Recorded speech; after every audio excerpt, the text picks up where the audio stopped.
studios in New York City. This is Charlie Rose.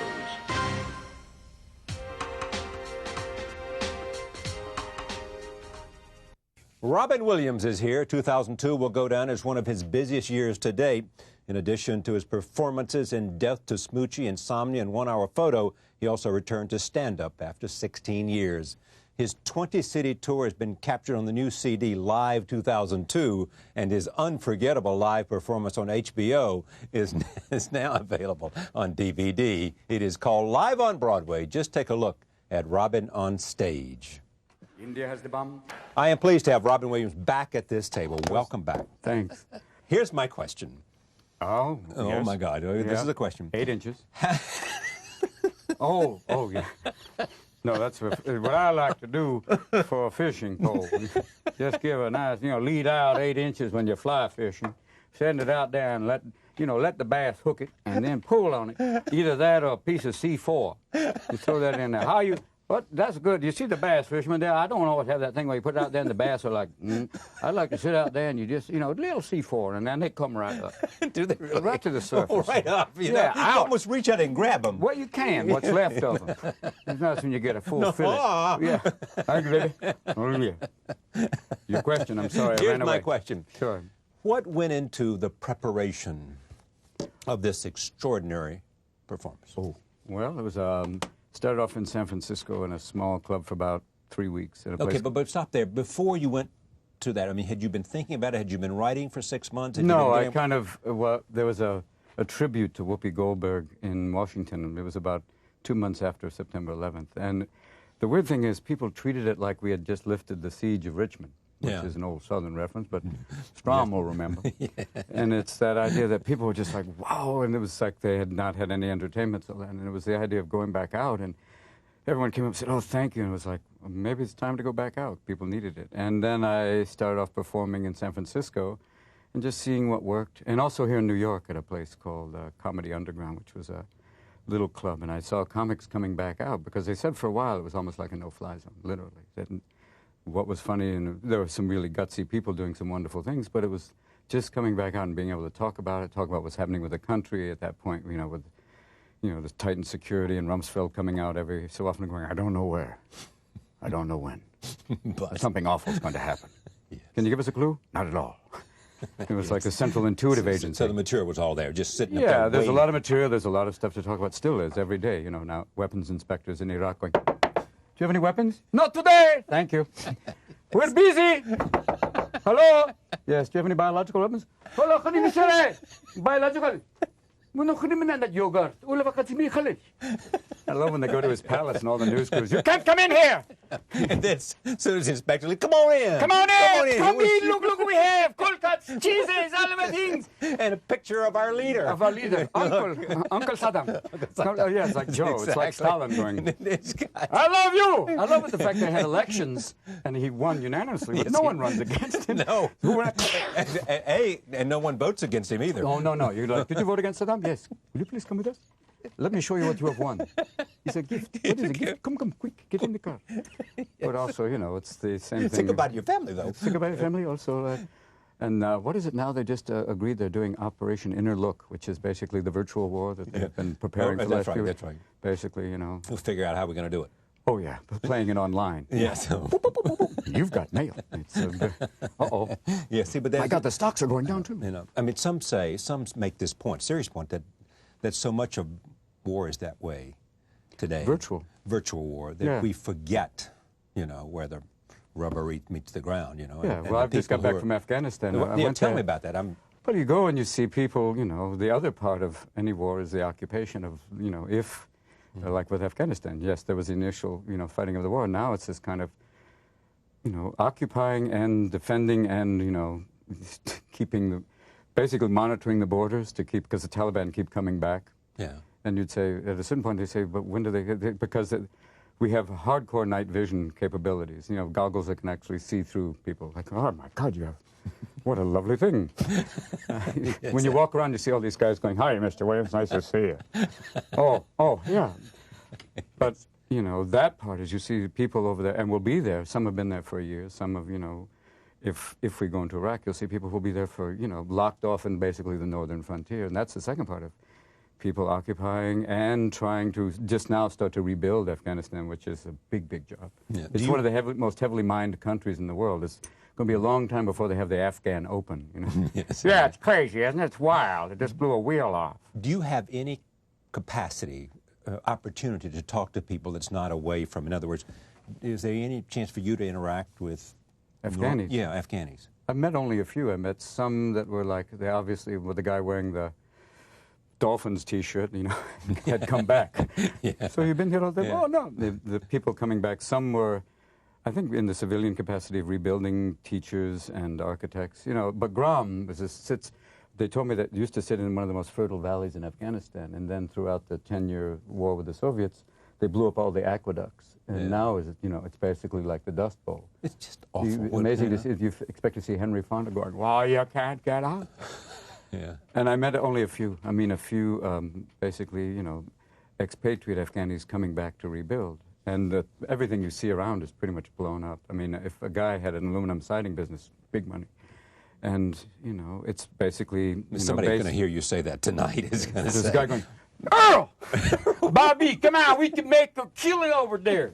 There's a lot of roofs out. Yes, exactly. They got problems with mice. no, that's bullet holes. Can Oh, you it's say crazy. Kabul? Can you say Kabul? Kabul. Come down to Kabul.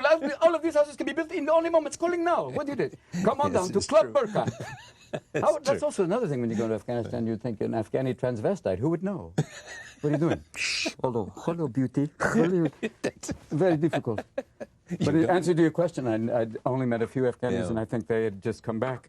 I met a lot of soldiers, men, women, you know, and they were just happy someone remembered them because, you know, it tends to be, if it's out of the headlines, people forget, but, you know, we have a lot of people there. And, you know, people are not thinking about Afghanistan. I mean, it wasn't that Yeah, there's short other time ago. stands, you know, a series Yeah. of stands. I went Yeah. to Turkey, Oh, to Kazakhstan and Uzbekistan and- Urvistan, Stan Yeah. Lorelstan.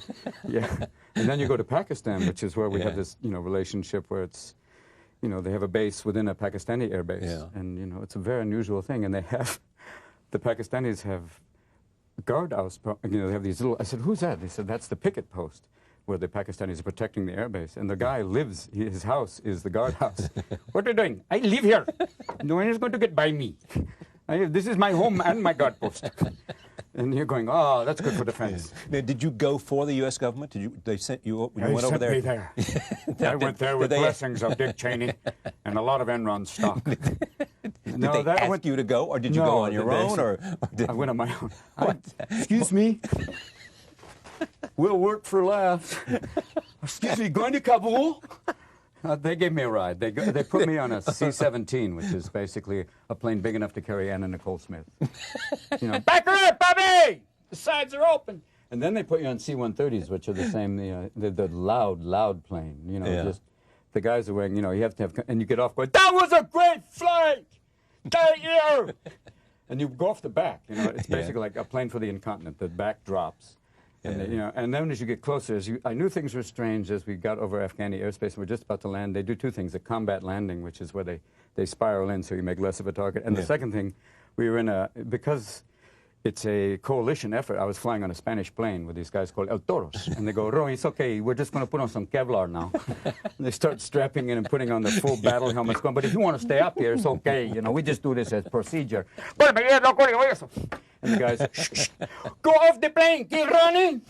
Get off the plane. Stay on the path. Don't run on the other side of the path. You will be safe. Hello, Mr. Williams. Nice to have you here. If you just step over here, we'll begin your comedy routine. There are 5 men over there in the bunker. Just make them laugh and move on, sir. You know, it's like a lot of that. We put on shows. It was, you know, there'd be just a stage. Or we walked into one thing, and there was a room full of 300 guys, men and women. Right. And you just, you know, go at it. But it wasn't like I couldn't do the regular show. It's this show, but for them. But it was fun. They were just ready to laugh. But you changed it to them for them. I No, mean, not a thing. They just did the full thing, full tilt. Nothing, no censorship, because I just did it. No, I didn't mean censorship. I mean you made it. Oh, yeah, we you talked a made lot it about the reactive stuff to for them. Oh, yeah, sure. I mean, basically. you know. Well, you know, they have, you talk about all the things that, you know, a lot of times I said, you know, they're not, even though it's, you know, they're men and women, they're not allowed to have contact. So basically I said, so basically right now you got more semen than the Fifth Fleet. And they give them non-alcoholic beer. They're not like, in a lot of places, it's Muslim country, but also they don't want people going on patrol now. Everybody, So they give them non-alcoholic Going a little beer, which is decorum. yeah, it's like a Nerf vibrator. Not going to do much. Guys have 2 non-alcoholic beers going, woo, nothing.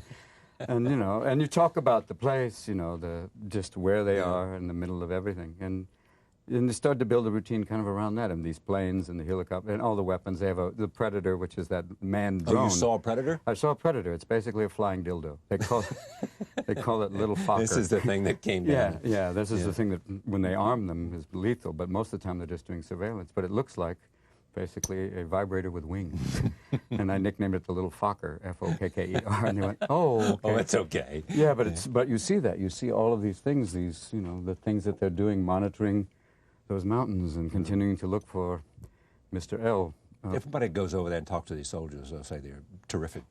Yeah, kids. there's a sense of, you know, because number one, it's, you know, that's a volunteer army. Yeah. There's no sense of, you know, I mean, they would love to come home soon, but they know what they're doing, and they still are, they know that they have to, you know, protect this kind of tentative Afghan government. When the Minister of Tourism is killed at the airport, bad for business. Yeah, yes. Come back to... Yeah, and they almost got the president, too. Yeah, and that alone, and you know, still, you know, it's like the Wild West. They have to, everyone, you know, they sell Kalashnikovs on the street, like, hello, look, for the family, look, you know.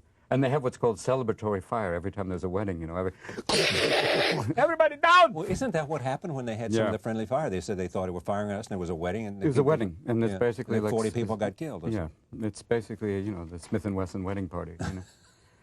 It's a very, if you see the country from the air, it looks devastated, except for small valleys where there's total green. And then you'll see the one building with a satellite dish, and that's a warlord's house. Yeah, who's got cable? Come on, my friend. But they're all out. And you meet the special forces guys. They look like heavily armed Amish. Yeah. Full they're beard, all, yeah, it's full exactly. beards and burqas, and You know, even the Irish guy with the red beard. Shut up! I'm here with the forces. I'm here with the English. Right. This is our camouflage. Yeah, there's a camouflage. Oh, but they also, because it's a coalition forces, they have Norwegians, Swedish, and they bring their own camouflage, which is designed for Norway and the mountains. It's white. Yeah, white with little flecks of green. It's kind of weird. I feel like a Christmas tree in the Sahara. And some of these guys ride horses, too. Some of these special forces guys are on They have horseback. to. I'll get on the pony. We're going in the mountains and bring the RPG, Corky. Yeah. Any talk of Osama when you were there? No talk. Just, you know, there's the other thing. You see these boards, which is like a huge, it's like a chat room. They have these giant things. This isn't giving away. It's just that they have, you know, there's little dots, and that's everybody who's out there. And they know, you know, they're looking. They're listening, too. Listening is what they're doing. Yeah. I was also knowing that, you know, with some of these remote control, like the Predator or whatever, all it just takes is one Pakistani with a remote control plane going, look, I'm messing with the billions of dollars. I could screw with you. But I think, yeah, they're checking all over and listening and monitoring and, you know, just trying to maintain. But that's the second part of the equation of people there. That's what you're looking for if you keep pushing. I think we're making a big mistake to go in Iraq. God, man, it's you know, if they have, someone said, if, you know, they keep saying, we know things, Right. then give us a clue, Sparky. Bigger than a bread box. You remember, you know, have the evidence. Cuban Missile We have Crisis, there was evidence. I have pictures here of missiles, if you see here and here. Adlai Stevenson. Yeah, Adlai Stevenson. That is not a harvester. That is a SAM missile sight. Yeah, you can't just say, they have aluminum siding.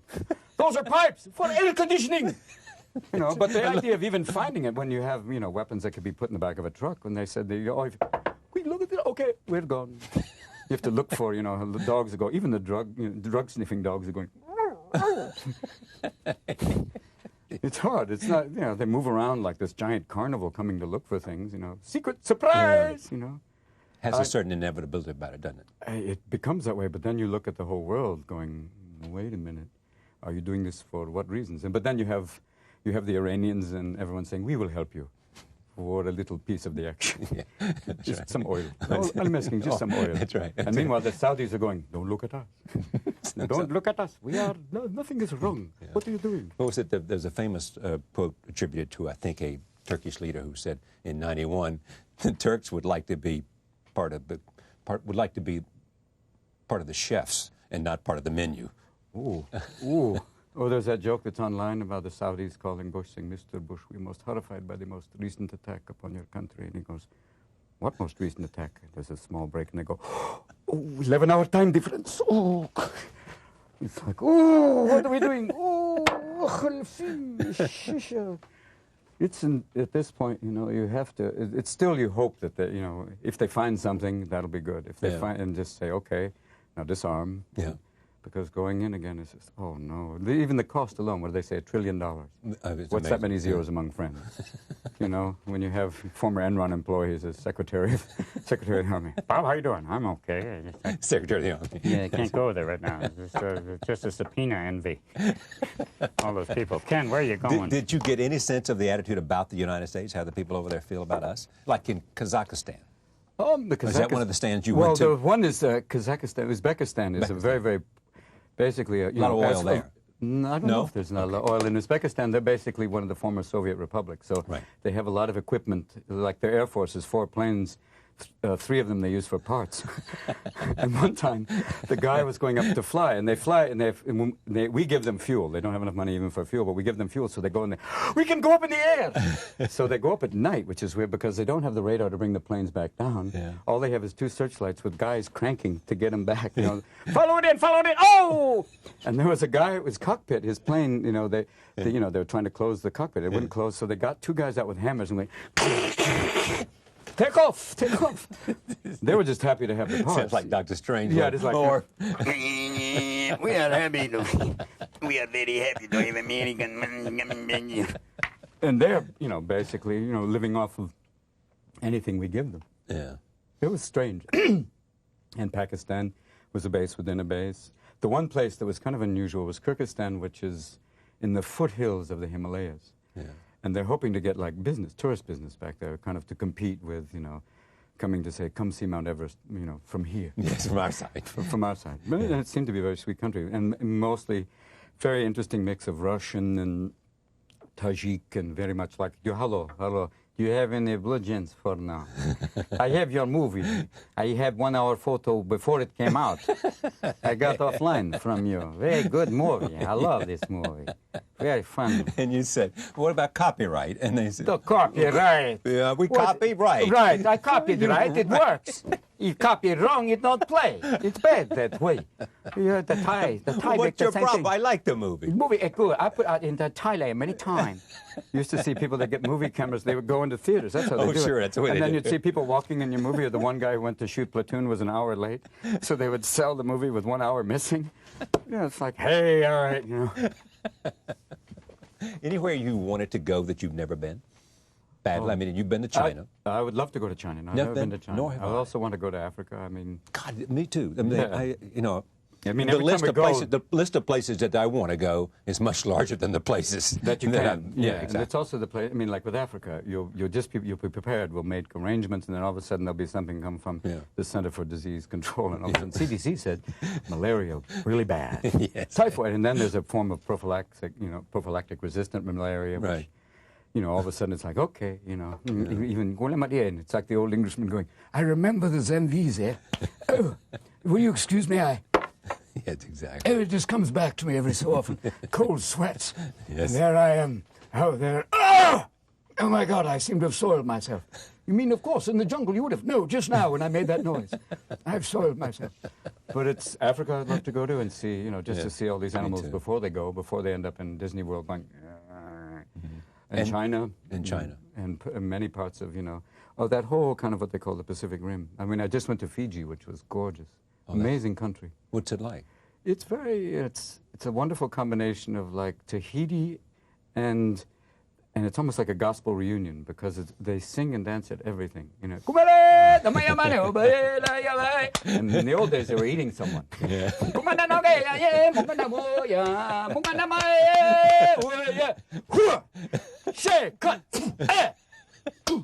It's like when you go to New Zealand and they have the haka where they meet you and go, ah! And supposedly the first time they met the English, when they landed, that the Englishman dropped eye contact and he went, poof. You're supposed to just keep looking at them while they go, it's like your mama!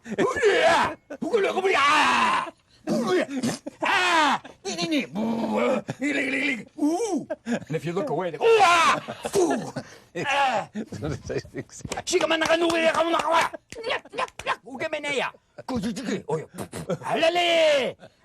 I bet people thinking right now, they're going, is this Charlie Rose?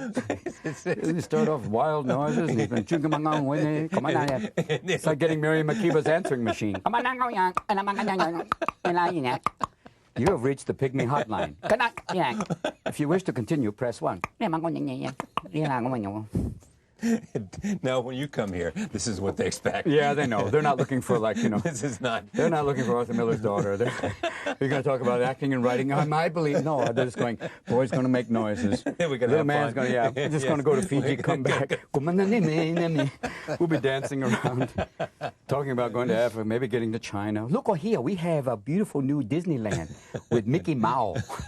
And this is Tiananmen Square, and we have a shirt made by American prisoners called Credibility Gap T-shirt made by American prisoners. Yeah, you didn't know they were here? No, you don't know. Our T-shirts are shipped back, all made by political prisoners for the Gap. Crazy now, but we are moving. What did this tour do for you vis-a-vis your sense of wanting to make sure you stayed in touch with stand-up? It's just good to get back out in front of people. You know, you get a feeling after playing all over the country. You just see that people, number one, had a kind of it was like many people said, I haven't laughed that hard in a long time. Let me tell you a story about me. Sure. As you know, I had heart surgery. I remember that. Yes. I was laughing. I saw it like 4 or 5 days after. Oh, that's bad news. I had to stop. I No. said, this is not, Not good for good. me. Not good. This is not good. Not good when the So- doctor's going, kitty, kitty, Charlie, Bobby. Yeah, a woman said that too, that she had, you know, some surgery, and she said she had to, or people, literally, people come and say, Absolutely. thank you, but I had to quit. They said it was great. I was laughing Yeah. my ass off, but thank you. I had to, you know. Well, in fact, there's a review that somewhere said you should not watch this in one viewing.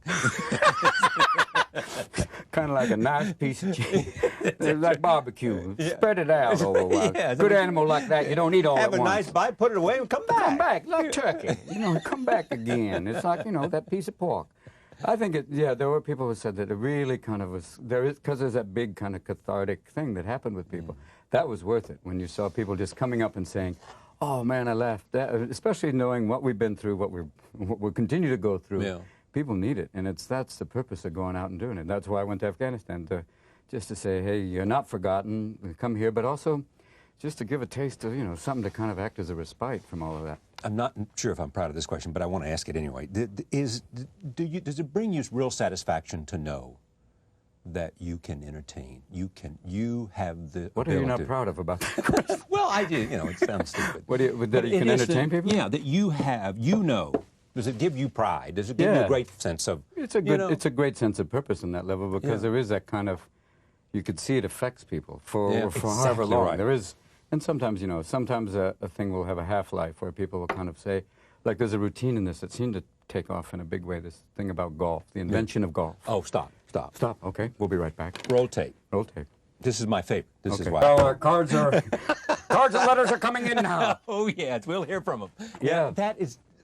Where did that come from? It came from playing a drunken Scotsman one night, and because I go to Scotland almost every year to see Billy Connolly for his Yeah, birthday. he's a great man. And I just started playing, because, you know, you go to Scotland and you get off the plane, and even though it's supposed to be English, you can't understand it. It's like, go to the team up here, right? Charlie Rose, a great show. See what I do, what Charlie that day. Really? Yeah, that's fair tip. Could have got the save it. Say that, saying, TiVo, I could have played it. It's such a shit. Yeah. And you were looking for subtitles. So Yeah. I just started to play that. And then one night I started to talk about, you know, here's a country that could, you know, the men could wear a skirt and, you know, and a tiny accessory on the front, and play a dead cat as a musical instrument. You know what? Put a hose in its ass and keep it blowing.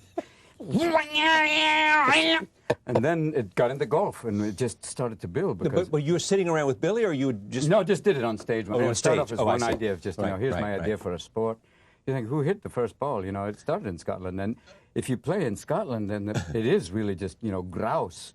And in the grouse, I mean, the gorse, which is like this really thick grass, and then the grouse live in the gorse. Yeah. And the English hunt the gorse like, oh, I shot the grouse today, killed 800. Dear God, it was good eating. I have bad teeth, too.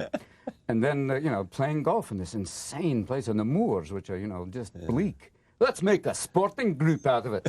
Use as much of this god-awful land as we can find. And then they turn it into an exclusive sport where now Hootie won't let the women play. He won't let the women. Hootie not going to get any booty for a long time. And they have no sponsors. No sponsors. Yeah. But that was Hootie's decision. No that was spon- not the sponsor's decision. So Hootie said, right, I'm going to have any sponsors. Yeah. We're going to keep it all that way. Yeah, I'll show you we can do it. Yeah, Tiger, you still in? Son of a black man and a tired woman, are you still in? Crouching Tiger, hidden putt. It's like, oh, this golf is just such a bizarre sport for me. It's just you can dress like a pimp, no one cares, you know. Yeah. And it's so exciting too. Dressed like a pimp and no one cares. Yeah, and the commentary is just like, on the third green now, and even you can hear the. That's when I go, oh, come on. But people, I know why people play it.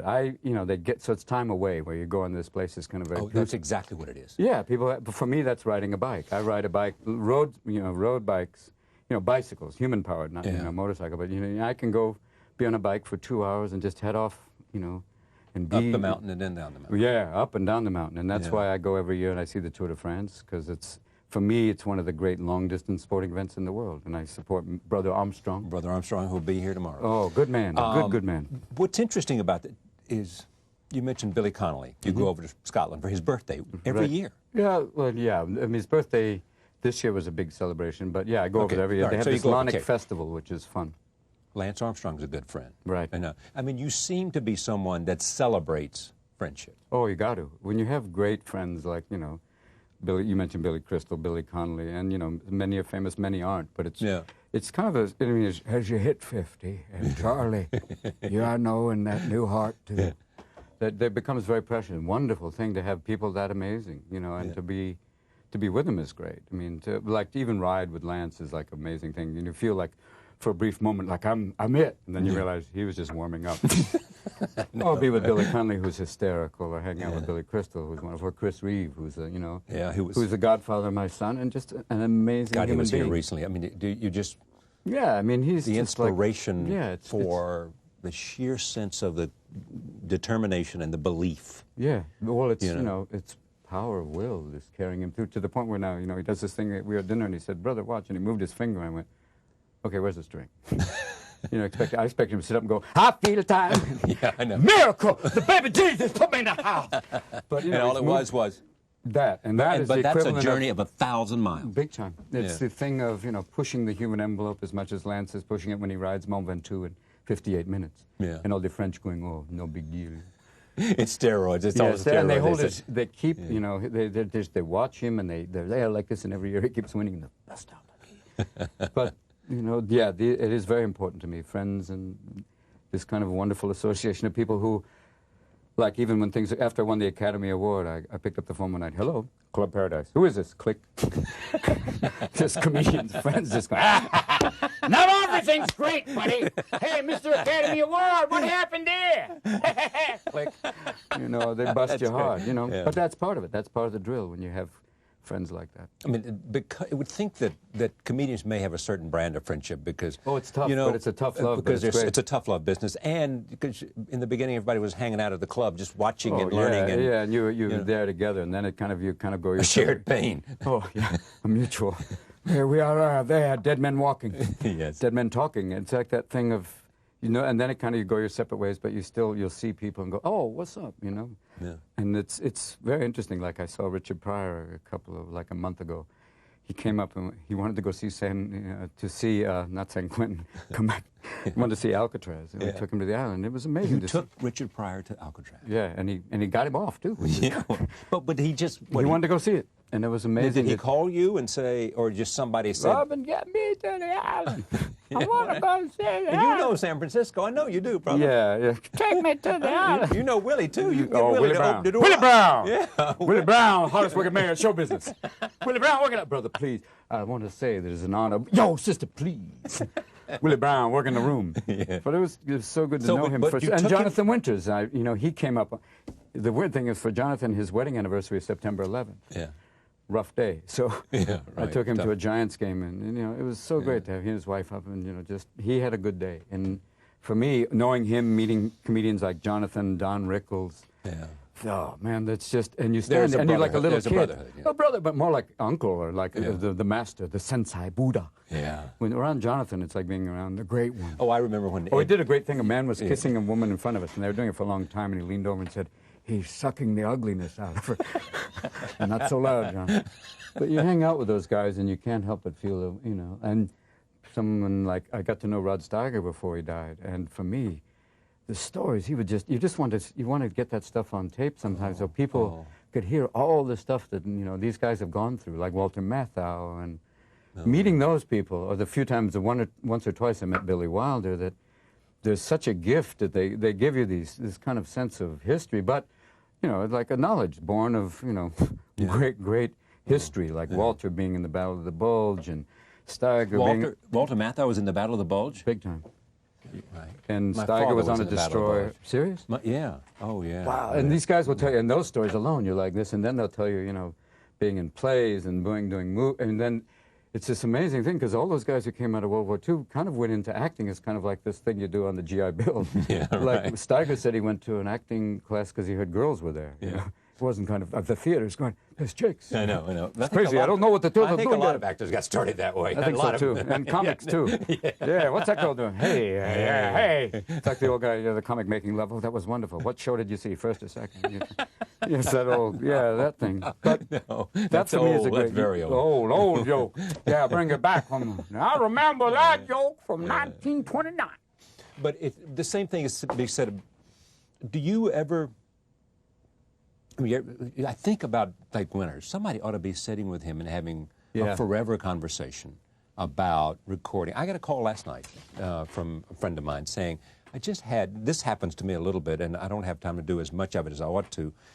And somebody said to me, I had the most amazing dinner last night. And he named the guy that he had dinner with. And he said, he's got the most fabulous stories about the beginning of Hollywood. Oh, yeah. And he said, you have got to talk to the guy. You got to. And you they got to call- get it... Yeah, exactly. You have to get it down on, in some medium that won't go away. Yeah. Something. I remember.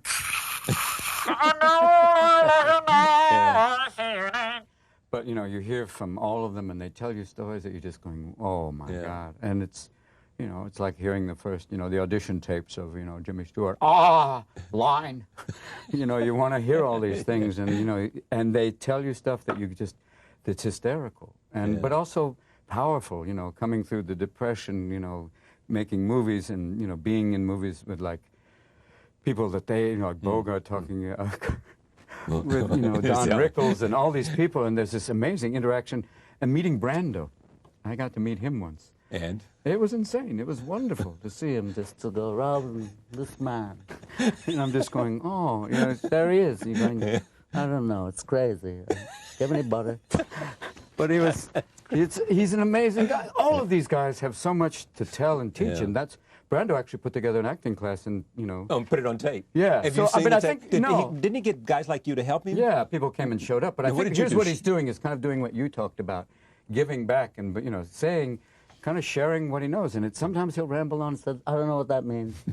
but he's saying, but sometimes he'll just say something, you go, whoa, it is that kind of Buddhist moment. Yeah, you do have it. I mean, there are moments in which you just say. Yeah, there is so... a Zen Cohen, Yeah, exactly. And then there's Sam Cohen. And then there's a time when show business in those days, there was no movies. We were just doing this in front of a cave wall. How many Cro-Magnons does it take to light a fire? And it was all of this stuff that they tell you. Yeah, I think you have to get it on tape. And it helps to have people just, being like a catalyst and just letting them go. Because they'll tell you stuff, and then they want to tell you stuff, And it's important because it's like the verbal record or verbal and visual both, because they light up. Because you see them talk about it and they just remember it. And and it's like, oh, yeah, baby. To have an audience again. It's even an audience or someone, it's the audience again combined with, and remembering it again. And it's a wonderful thing. You'd be surprised. I mean, I went today to the funeral service for Roone Arledge. Right. Roone Arledge changed news and sports television, as yeah. you know, as well as I do. I don't think he ever did a great interview. I mean, I tried to get him here, and he didn't, And then Bill Paley never did an interview. Two people right there who had huge impact on the industry that I worked in. Right. Never, and it's just it's a thing the of- stories like that are legendary. You want to hear the story of like Cronkite on the air when, Lyndon Johnson said, get him off, I want to talk to him. That thing, Or Lyndon Johnson's watching him, and you basically said, if Walter's against me, we've lost the war. Oh, yeah. And then did somebody call up Walter? Oh, that was that famous rumor about Johnson that he said when he was running for governor in Texas years and years ago. He said, I want you to spread a rumor that my opponent has sex with chickens. He said, Lyndon, we can't do that. He said, I know, I just want to see him deny it. That's Southern politics. That's good. You know, you got a great tradition of that under the Manson-Nixon line. That's where you get those politicians. The Manson-Nixon line. Yeah. What was the governor of Louisiana, the last governor? The guy who got busted. Oh, Edwards. Edwin Edwards, who Right, said, Edwin like, one time they said, "Isn't it true, Governor Edwards, that you took a bribe for $10,000? He said, "That's ridiculous. I've never taken a bribe for under $100,000. It's like, that's that, you know, the Huey Long School of Diplomacy. Put it out there. Don't be afraid. Edwards also said, "There's no jury will ever convict me in Louisiana unless I'm found with a dead woman or a live boy." Yeah, bingo. We're talking it out now. Because, you know, Louisiana right there, we vote everything. Just move on down there. That's why we could burn something, burn a piece of chicken and sell it up north as etouffee. Down here, it's crisp. It's burnt. Up there, we say blackened. Yeah, the burnt. We burn it up. Yeah, Turn your lower track into an e-ticket. Everything be flying out your ass. We send it up north and say, "Oh, good Cajun cooking." Yeah, it's Cajun. Oh, no, of course, Yeah. put everything in the mix there. Blackened. Jambalaya. Blackened. Jambalaya. Jambalaya. Just like roadkill in a pot. Did you were at a point now, you just came off this tour, which I've held up several times. Yes, we pimped it enough. We pimped it enough. 1 hour photo. 1 hour photo. Autofocus is No, the other one. it's not a movie. I didn't do that. I swear there's no tape. Hey, how are you doing? Hey. I see nothing. Look at the tips. Yeah, no, 1 hour No, photo. I didn't make those tapes. No. It was not Ooh. me. Yeah, and they're back on. 1 hour photo, Insomnia. Right. This, which is very different. Yeah. You know, all the things that you were honored for. You think the characters like Good Will Hunting, what was it? Yeah, Good Will Hunting was Yeah. won the Academy Award for that. Is there any place that you want to be?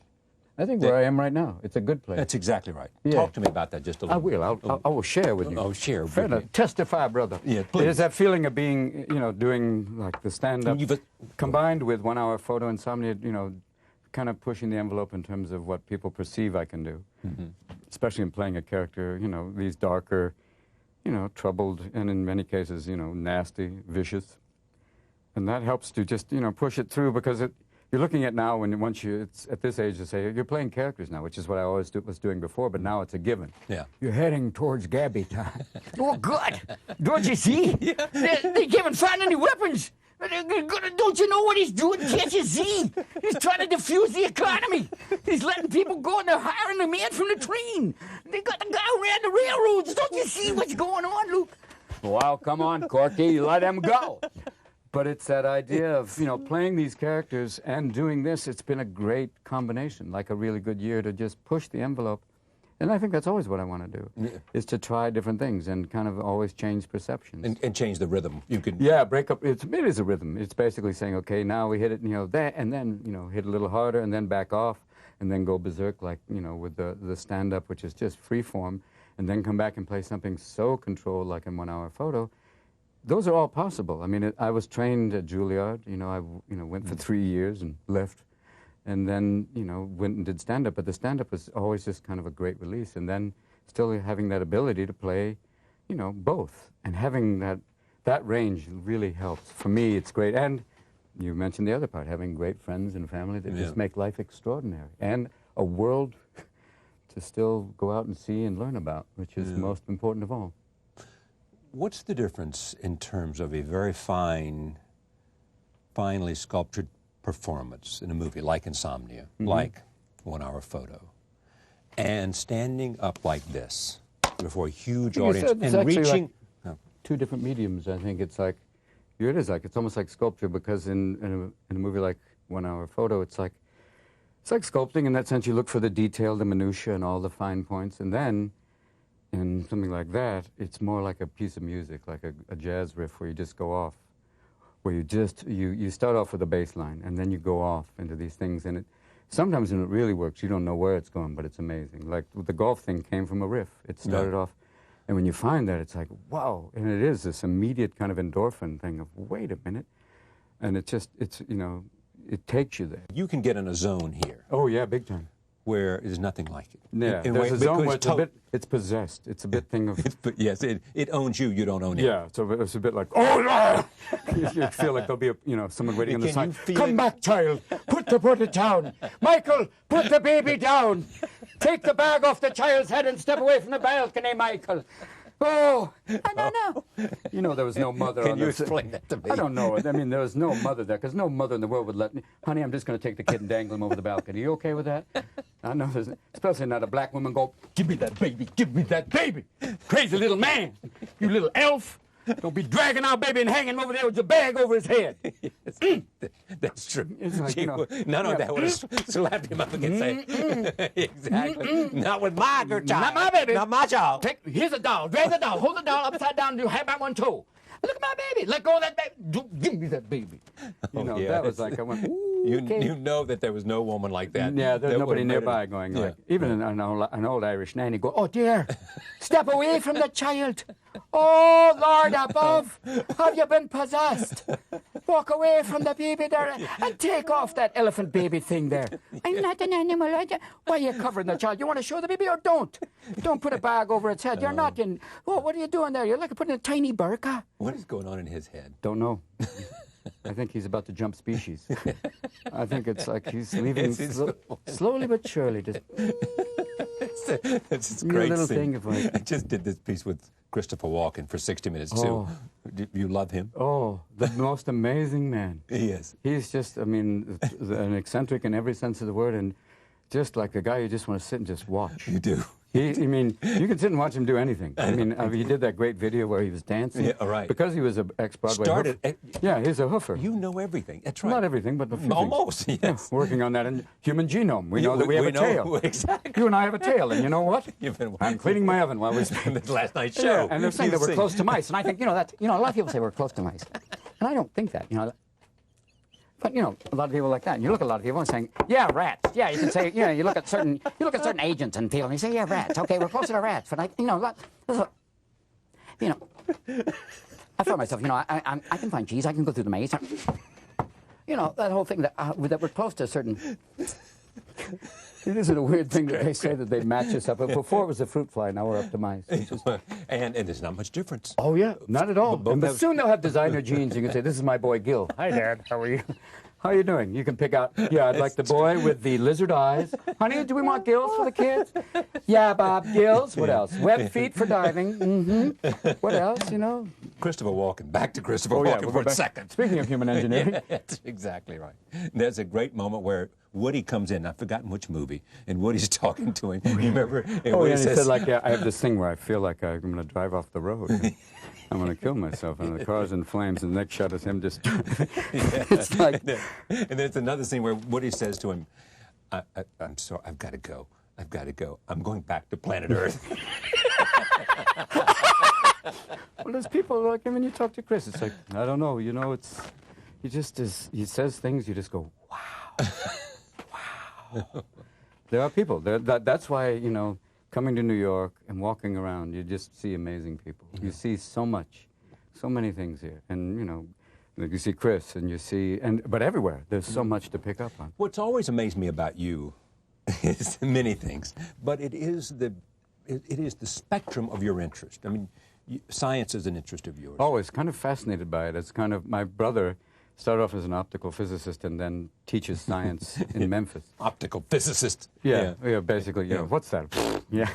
But It's anyway. like, but yeah, I'm always kind of fascinated by it and, the potential for it, especially when they're talking about the human genome. and Yeah. What the things of, working on, send in the clones. Yeah. There was Yes, a, what are you doing? Nothing. I met a Nobel Prize physicist. He said, what did you do? I've developed a specific gene therapy for a very specific form of cancer, and it really will solve our problems for the next 20 years. And he said, what are you doing? I said, I'm just having lunch. But you meet them, and they're very, very kind of That's quiet true, that's people true. who've solved the problem. We're like- figuring out how the brain thinks. yeah, we're basically, I've worked out, I'll be back. total neurosis. Yeah. How are you doing? Oh, I'm fine. That's it. And what do you do? Yeah, Well, I, I talk on I make television. noises. I talk on television. I make noises. Yeah, I make noises. Yeah. Yeah, what Peter Lorre says, I make faces. I like to make faces. Why won't they let me into there? I never did anything wrong. I was never hurting any of us. Where was that from? It was, actually, he had a couple, but it was in M, which was, but that was in German. But he did a monologue once on a television show where he talked about, my head is like a fishbowl, and everyone sees inside of it. I can't imagine Ed Sullivan going, I was Peter Lorre, right now, doing a wonderful monologue from Psycho, doing a incredible sociopath. What musical instruments do you play? I tried to play the saxophone once, and a great, they had this wonderful black jazz saxophone player who said, "Don't hurt it. You're hurting the instrument, you know. Be kind to it. Be kind, yeah. You don't, finger it. Treat it like a woman, not like you're trying to grab yourself. It sounds like a whale being, sodomized. Let it go." My favorite is you listen to those old blues records. Oh, and man. Oh, man. Oh, yeah. Like when Bonnie Raitt's going out to find all these great old blues artists. Yeah. I remember it was 1927. I had just gotten out of prison for the 7th time. I wrote this song called "Stay Away From Me." I can't remember all the other words, but this song was written after a night of lovely evening with a woman who I found out later on was a man. But we had ourselves some wonderful love. Yeah. It was all you never know. Before I found that out. night I said, I looked down in your thighs. You greeted me with a happy surprise. I didn't know. And it's all, for me, I would love to play music, but I haven't had the skill or the learning. Or as Peter Cook said, I'd love to be a lawyer, but I never had the learning. I never had the learning for that. But did you have the ear for it? Somewhat. I just didn't have the Yeah, 'cause hand you- for it, the but- ability to kind of play it, Yeah, but to do what you do. Yeah, which there's a musicality There to is it. a musicality. Yeah, I mean, there's there always a really is. rhythm to it. There's rhythm, there's musicality, and there's a pitch. There is. Yeah. Some people are higher pitch. Some people pitch like that. Some people pitch and catch. Do That's you all. paint? No, I wish, but no. Do you create art at all other than what you do as a I think performer? I paint visually. I dance. No, I haven't painted. My mother used to sculpt, but no, I never did. Yeah. But you read a lot. Yeah, that's my main thing is reading and kind of sampling. As my lovely wife says, dust jacket literate. I'll just be kind of halfway through going, okay, that's enough. Yeah. Yeah, but it's good, to, especially now, reading all these different histories of you start reading about the Crusades going, okay, wait a minute, there's this bit of repetition going on here. And you start to read all about, that gives me a sense of things repeating, which is not good. And science, once again, of, global warming. Right. I said the Coyote Accords. No, it's Kyoto, George. That's a good car. No, that's Toyota. No, she's a great singer. No, that's Latoya. Just going, forget the dysphagia. Come over here, son. Work with me. Dad, can I do this? No, You could can't. do an hour on Bush. Oh, everyone can. I mean, but behind the, the malaprops and everything else is a man who, why they sent him out to basically win the Senate. He works one-on-one. Have you seen Travels with George? Yes. He's Nancy charming. Pelosi. He's Nancy- charming. It is. It is. He works you. He You works know people. he has something that most politicians don't in terms of the the way. ability to go. And it's different than, Bill Clinton had a one-on-one, but he was Right. able to multitask, like crazy. Like he could be going, Charlie, I believe that, well, that's over there. There's a little bit of Oban, and look at the ass on that girl. But, he was able to go like, like Terminator. Yeah, I know. Not want, but yet still, I believe. But George's works, you're like, hey, how are you, buddy? Good to see you. And I Yeah. feel good. Yeah. And people, and you could see it even on the camera, because she's using a video camera, it picks up even more of that. This is a movie called Travels with Travels with George. Travels My with George, Travels with Nancy George Pelosi. by Yeah, Nancy right. Pelosi. Yeah. His mother's. Yeah, Nancy Pelosi. Yeah. No. Barbara Pelosi, Barbara Boxer, Nancy Pelosi. Yeah. People are it was Alexandra Pelosi. Alexander and- Pelosi, and Nancy Pelosi's daughter. Nancy Pelosi. Who's and now the- Journeys with George, I guess. Journeys with George. Journeys with George. My yeah. Travels with Charlie. Conversations with Uncle Phil. Boy, I remember that gun. That thing, the Supreme Court, it wasn't us. I thought it was like a menu. I picked two. Who knew? It was like the Supreme Court. Hey, see him around, see him now, move it now. Constitution's in that your sketch. Crystal directs, makes movies. I would never do it. I You couldn't. won't? No, I do. I would. The first time I said, well, that really didn't work, they'd just go, what about Popeye? Okay. I got you. Done. Thank you. Nice for playing. New deal. No. Got You me. don't mean that. You do No, not. I couldn't do it. I mean, because I'd be wait. willing to try so much that, at a certain day you'd have to say, we have to do something else. And I'd say, oh, let's try that. Let's try this. Yeah. It'd be like a fractal rather than a movie. It'd kind of go off on all these tangents. So Some people can do couldn't that. keep a strong narrative, or you couldn't. Yes, that's the difficult So, thing. yeah. Couldn't keep a strong narrative. Go back to the story. Or someone might say a linear. Linear. Linear is a very good Linear's word. not yeah. a word. That, It'd be more like, yeah. oval. Oval. Where's it? We're back here again. Oh, linear accelerator. It'd be like this thing of, what was that? I don't know. Yeah. But you need people who have a great sense of that to make a good movie, to make a great movie. It really has an ability to see micro and macro both. That's what I've seen with the great directors. Who's the best you work with?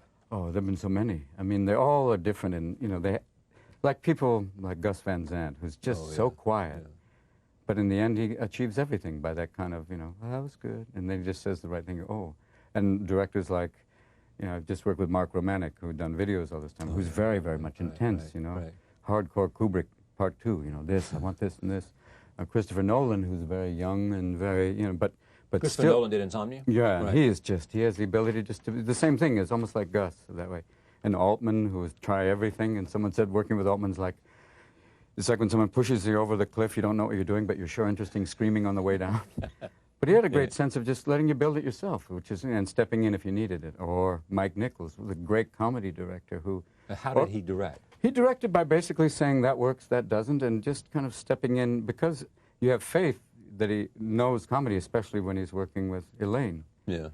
And for me, seeing them and seeing the old tapes of them is like watching a beautiful ballet. It is. The two of them together are so amazing. It is. It's just that, and also Carl and And Mel. Mel. Those Carl two. Reiner, Mel Brooks. Those two combinations for me says everything you need to know Mel. about. He's at Billy Crystal's 50 years at a birthday party. And all of a sudden, Billy leans over and says, and every table had a lamp with a shade. He says, "I bet you $100."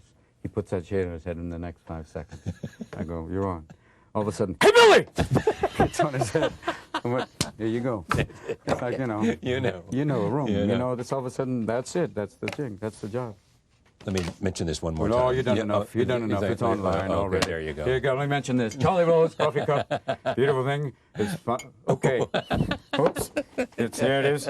Got the cup right there. Beautiful. It just had coffee in it. It's a beautiful man. The Charlie Rose coffee cup right there. Right. And the Charlie Rose merchandising. Come right there. Got a little set of coffee cups and a tiny valve on the side there. Yeah, right. Little pig valve. Little pig valve. Oh, yes. And he's doing well, too. Is it? That's good. That's Oh, yeah. the pig? Yes. The pig got your old valve? How's the pig doing? Bobby's not running so well. Come on over here, boy. Come on, boy. Thank you. Thank you. It's always This is wonderful. always good. I always feel like this is like therapy, but fun. We always feel there should be a 1-800 number at the bottom. How much money have we raised? Please Exactly. support the United Caucasian College Fund. Come in and have a little chat with Dr. Rose. Dr. Rose. Dr. Rose will help us without the feeling of, oh, you don't know what you're doing. Men who love chickens and the women who baste them. No, thanks. Good day. Well, thanks, Charlie. Thank you. The very best. much. Robin Williams for the hour. See you tomorrow night.